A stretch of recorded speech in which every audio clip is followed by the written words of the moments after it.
the bitterness, anger, and disappointment within society. Anbaras Nithirajan, BBC News, Colombo. Well, Dayan Jayatilleka is a former diplomat and political analyst joining us live from Colombo now. He was quoted this week saying, right now the eye is off the ball. It's like being in the middle of serious surgery. Everybody from the top surgeon to the anaesthesiologist ran out of the operating theatre to start a revolution. Well, thank you so much for being with us. Continuing with that thought, if they don't come back and finish surgery, what happens to the patient? Well, they're not going to be able to come back as quickly as they should, because Mr. Wickremesinghe's victory is historic in the worst possible sense of the word. He just doesn't have a popular mandate. Sri Lanka is Asia's oldest democracy, actually Afro-Asia's oldest democracy. It has always had popularly elected leaders.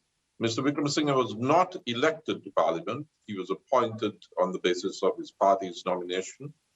He hasn't won, he was wiped out in the last election. So you have an unelected leader who now wields executive power and the panoply of powers that Gotabaya Rajapaksa, his predecessor, accumulated through the nefarious 20th Amendment to the Constitution.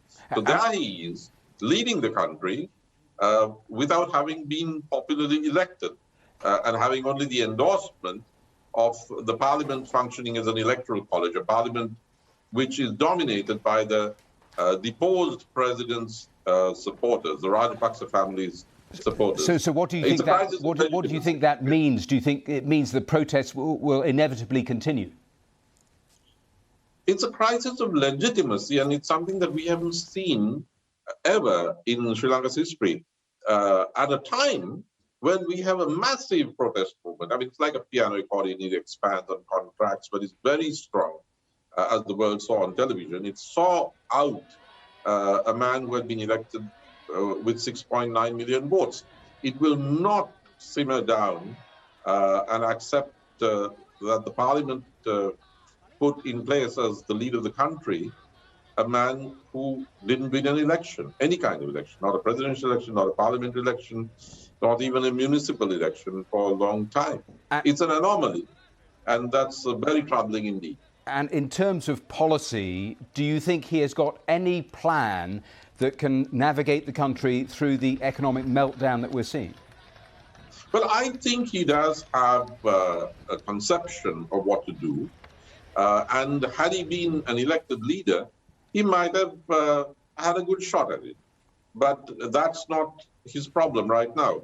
If there is an austerity program, which there probably will be, he just doesn't have the legitimacy to see it through. So you will have turmoil, volatility, which is probably the worst thing at this moment if you look at it in purely economic terms. But it's impossible to avoid because of not only the mood of the country, but also the history of the country, the ethos. You sound quite fearful for your country. I am. I wish that the parliament, an old parliament as it were, an outdated one, had chosen far more wisely and put in place somebody who was popularly elected from whichever side, who could have had a dialogue with the massive protest movement led mainly by millennials. But that didn't happen. It was the old guard, and Mr. Wickremesinghe himself is very much an old establishment figure. He was supported by Mr. Mahinda Rajapaksa, the former Prime Minister and President, whose brother was run out of town by the people.